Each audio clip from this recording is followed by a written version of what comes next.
Hey guys, today we're here with Ian from Airlift Performance. Hi. In this Mercedes C300. I've never driven a car with air ride, and I met Ian one day out at an ice race in northern Michigan. He was out there in his BMW, what was it? 325 IS. It's also your track car. It has Yep. air ride.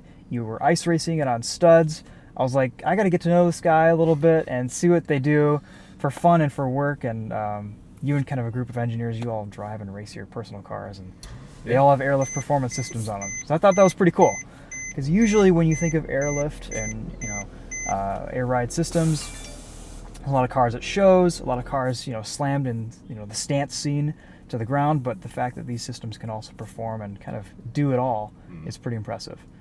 So we wanted to kind of take you around on a tour of this car. It's a super clean C300, and show you guys what it looks like on the outside and what type of a kit and system this particular vehicle has on it.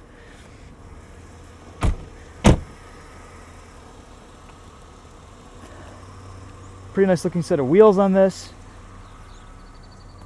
This car is meticulously cleaned by, it's your brother, right? Your brother owns this? Yep. You guys built it as a company and then he bought it. He keeps a nice and tidy. So show me out back what things look like here. I was pretty surprised at how compact this system is.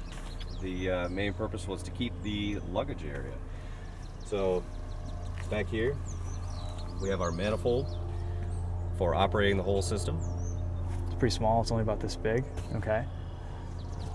Underneath we have the tank. You can see the airlines routing out through the grommets. Is this the OEM location for the spare tire too? That is the OEM location. Boy, that worked out pretty well. It certainly did. It's awesome. And back here we hide the compressor. Cool. All pretty compact, all pretty nicely hidden too. For someone who doesn't know anything about air ride, why is air ride a good idea if you want a car that can kind of look cool but also, function in the real world with potholes and the terrible roads and inclines that we have and driveways in Michigan?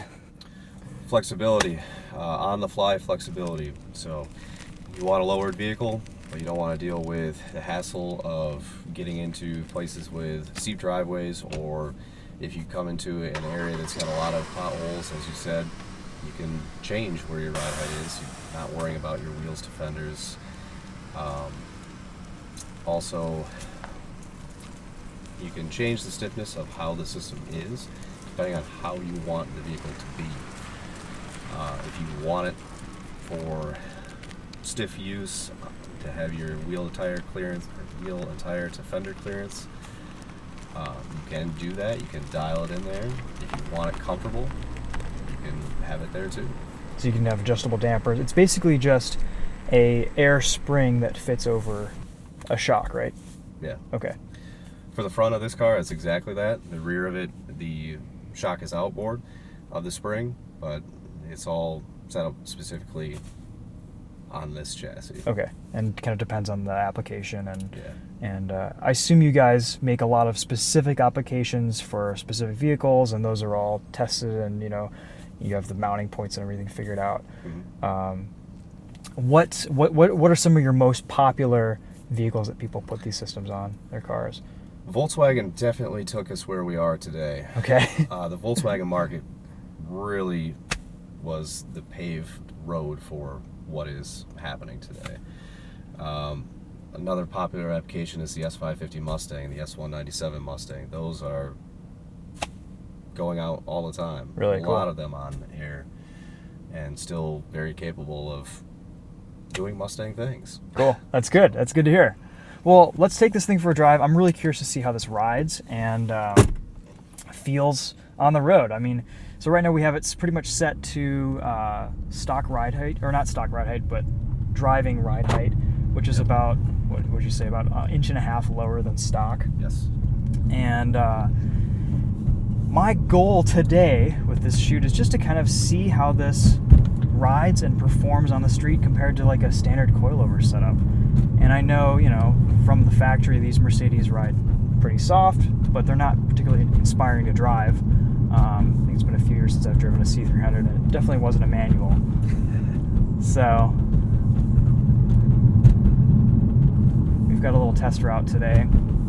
Right off the bat, though, would you say that these dampers are probably set more towards kind of mid-range or comfort? Yeah. Okay. It certainly is.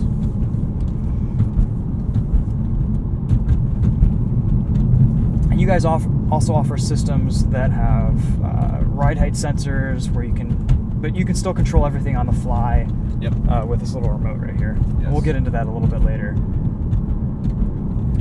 So let's say we've got something that we need to air up for briefly, like right here. How quickly can it push air into the system to raise that front end up? Quickly. Almost immediately. Wow, that's pretty cool. And then once we get through where we're going, we'll air it back down.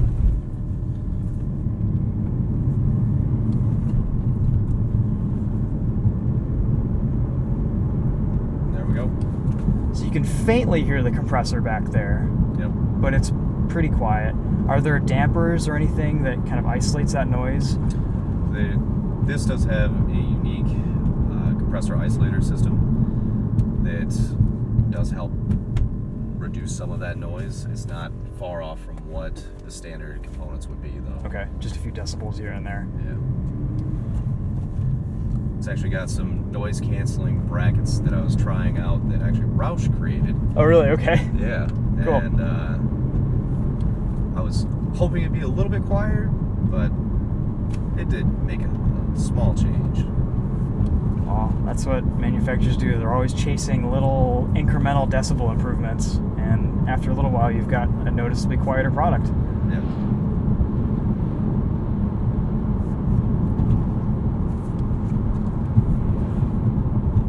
Ride quality feels great. I mean, so I assume the more you air down, the less pressure that's in the airbag, the softer the ride becomes. So if you have a higher ride height, the ride's going to become a little bit stiffer. And you want to kind of achieve that balance with where the bag is threaded on the perch with the ride height that you want and the damper, tuning and everything. The air spring threads to one height onto the damper, so if you need to change what pressure you're going to ultimately run and where you want to be in that damper travel, it would thread the whole assembly down. Okay. That gives you a lot of adjustability, though. It's pretty awesome. And then you were showing me earlier, the whole system, when you're just sitting still, has about, a good 3 or 4 inches of up-down travel, which is pretty impressive. But when you're driving, you really only have about a 3/4 of an inch of usable travel, to take into account like suspension geometry and everything. Yeah, that way you're not up against the limits of the suspension. Any suspension's going to have that as a uncomfortable point. If it's near the limit of travel, it's going to be uncomfortable, and you're going to wear components out much faster. Sure. Yeah, I mean, that just makes sense with any vehicle.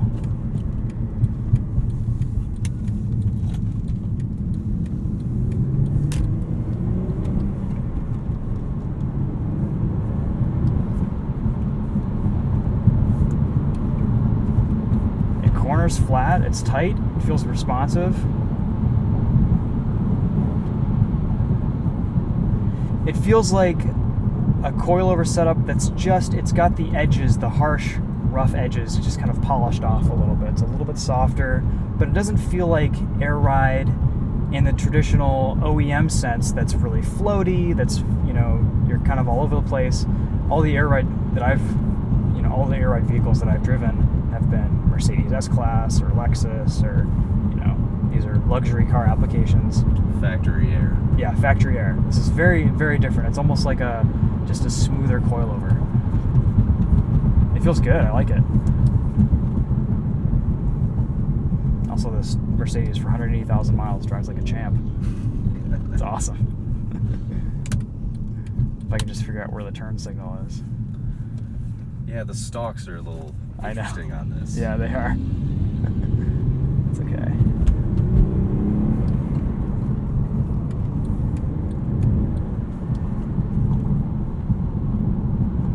So we've we've got some corners coming up here. Tackle those potholes, no problem.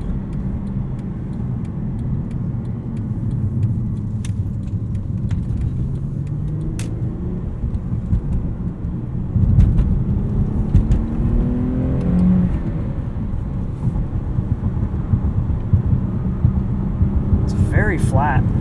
Does this car have sway bars or any other suspension work done to it, or is it just the air system? Just the air system. Wow. Very flat.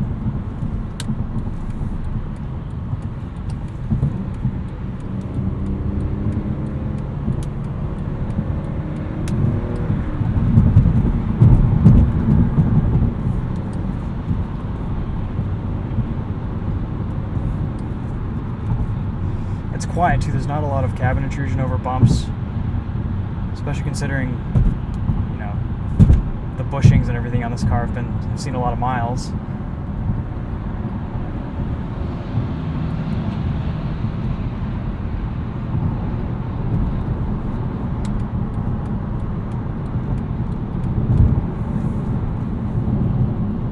It's pretty impressive. I like it. It feels awesome. I mean, Good. I didn't really know what to expect going into this. You know, I think everyone kind of expects a floaty. You think air ride and you think float.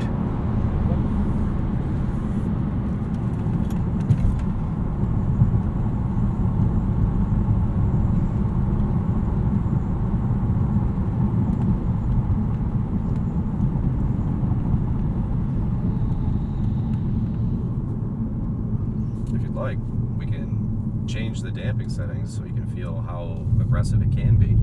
Yeah, let's check it out. Let's see. Find a place to pull off here and we'll dip back onto the highway here. Yeah, I'm really surprised at how nice the ride quality is.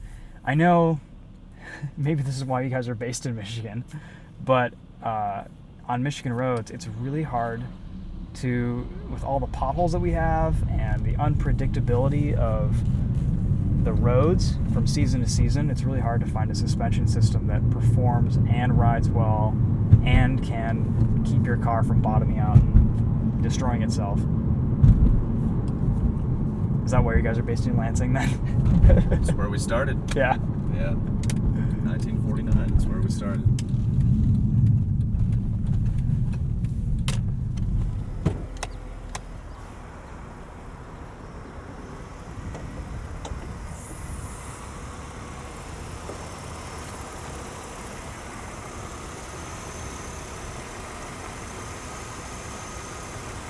I think I read you had 30 levels of adjustment. Yes. Okay, pretty standard for most adjustable suspension. So where we were just riding at was negative 15 away from full stiff up front. Okay, I'm sorry, negative 14 away from full stiff up front. Negative 15 out back. okay. So The pretty rear much ones- dead in the middle. Yeah, the rear ones are right there. Okay, So I have to reach up into the wheel well. let's get this silly Fitbit out of the way. I'm gonna lose out some steps.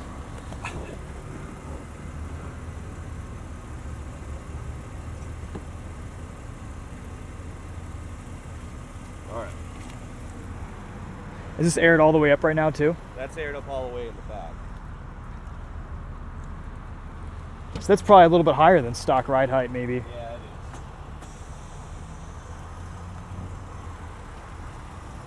That's aired up all the way in the front. Okay, monster truck mode. Yeah. You don't want to drive there. No. Probably got some positive camber.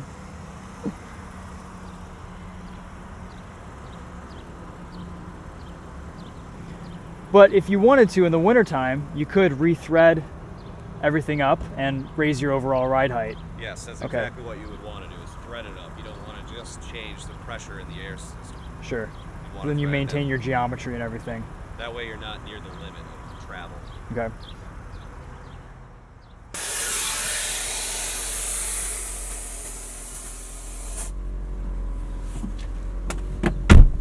Now we're back to ride height. Cool. So is this full stiff or is this One away from full stiff. one away from full stiff? Wow, all right.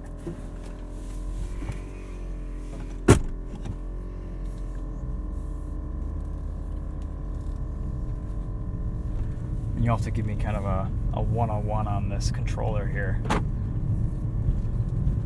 I assume it's pretty simple once you get used to it, but Yeah. day one is a little bit of a learning curve. There's a lot to do with it. Yeah, I a bet. lot you can do. It certainly can be overwhelming. Well, that's part of the fun, is kind of nerding out over this stuff. Yeah. So it's a little bit stiffer, a little bit more responsive, but not terribly so. I mean, we still have the same spring rate, so. Yep.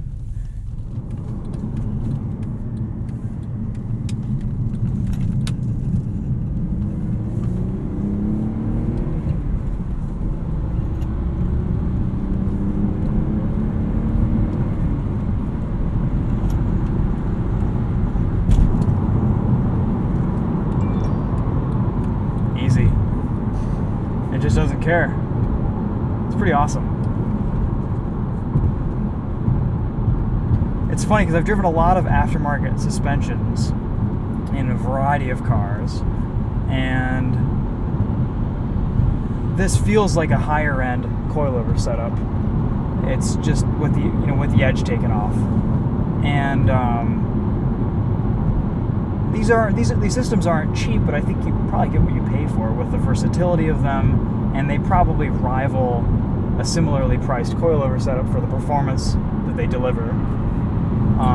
I know with your personal car, have you had any issues with it long-term reliability-wise on track? I mean, I assume if you install everything without, with the expansion and compression in mind, without any like screws or things for those bags to rub against, it's pretty safe. It's pretty reliable. That vehicle has been on air for 7 years, Okay. 70,000 miles, and 2,500 track miles. Wow. Same system, and Yeah.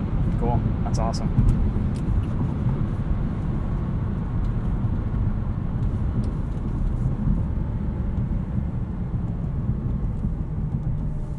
Even at full stiff, this is pretty livable. I mean, you wouldn't want to daily drive this on full stiff because you have so much more, adjustability on the softer end, but it's Yeah. pretty good.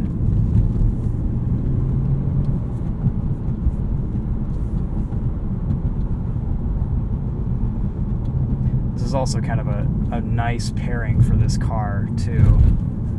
This manual transmission isn't bad. It's kind of lazy, it doesn't like to be rushed, but Yeah. we're in a Mercedes, this isn't this isn't a C63 AMG or anything.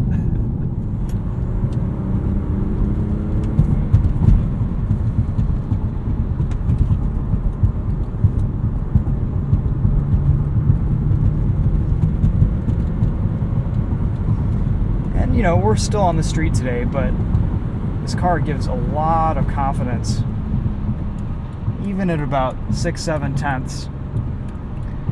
We're not on super high performance tires. We're on 30-35 section tires. So how much work does it require to kind of get the suspension geometry set up for your application? Is there kind of instructions on what is recommended for ride height, for alignment, stuff like that? So what we have in our instruction manuals is a formula to figuring out what is 50% stroke, and using that as your baseline for a target on where your ride height should be. So that way you know where the max compressed height is, where the max extended height is, and where your ride height falls in between those. Okay. And if you're using 80% of the stroke in one direction with any suspension, that's not going to be ideal. So for alignment settings, finding out what ride height you're going to be using and then sticking with that, have it aligned at that height. That way, wherever you're driving most of the time is what you're planning on. Okay. So you want to kind of commit almost like it's static. Yeah. And I mean that makes sense. If you're changing parameters, then it's going to mess with stuff. Right. That's where the height-based systems are a little bit more accurate to get you back to those heights repeatedly. Okay. Because otherwise you're just relying on pressure. Right. So Take a right. Take a right. Yeah. Thanks. Go straight through the light. As you guys may have noticed, this isn't my usual test route, and it's been a while since I've been out here. It's been about 7-8 years since I filmed with Lingenfelter cars out here. So, and then what about installation? Is it a pretty involved process? Some applications can be. This one is very simple. If you can remove a damper, a strut, you can put this in. Okay. Wiring up the control system, it's not terribly different from being able to wire up your own stereo. All things considered, you could probably have the suspension on this vehicle installed in 3 hours without rushing. Okay. Wow. That's very fast. The control system is where you add more time. Okay. And how involved you want to be with the control system, how you want the layout, how you want to bring the lines into the vehicle, things of that nature. Okay. Well, anyway, guys, I think that's going to wrap it up for this video. We're going to go a little bit more in depth with the control system on this Audi Allroad that you guys brought today too. Be sure to check out the other video on Winding Road's YouTube channel. Thanks to Ian for coming out and sharing his brother's C-Class with us. This thing drives incredibly well for the miles that it has, and this air suspension really complements the car well. It's a great riding setup. I assume he doesn't track this or anything, but... Not yet. He's talked about it. Yeah. So in a situation like this, where we're straddling... Yep. We're good.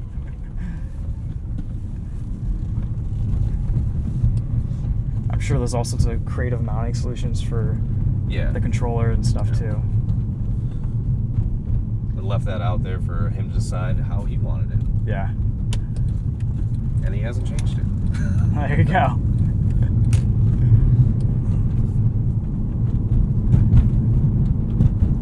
So if you went to full, I assume it's not, you don't recommend going to full soft or full stiff. You probably want to leave it like 1 or 2 clicks off, max or minimum. But at full soft, would you get any more floatiness, or would it still be pretty composed? You get a lot more float. Okay. As you would with any... Yeah, with any suspension. Yeah. Okay. So yeah, I mean, the best way I could describe it is this feels like a coilover setup in the immediacy of the response, the tightness of the steering. You know, if you didn't tell anyone that you were on air, it'd be really pretty difficult to tell or know. It's just a different system with a lot more versatility, which I think is pretty cool. Yeah. You can kind of do it all in a sense. Yeah.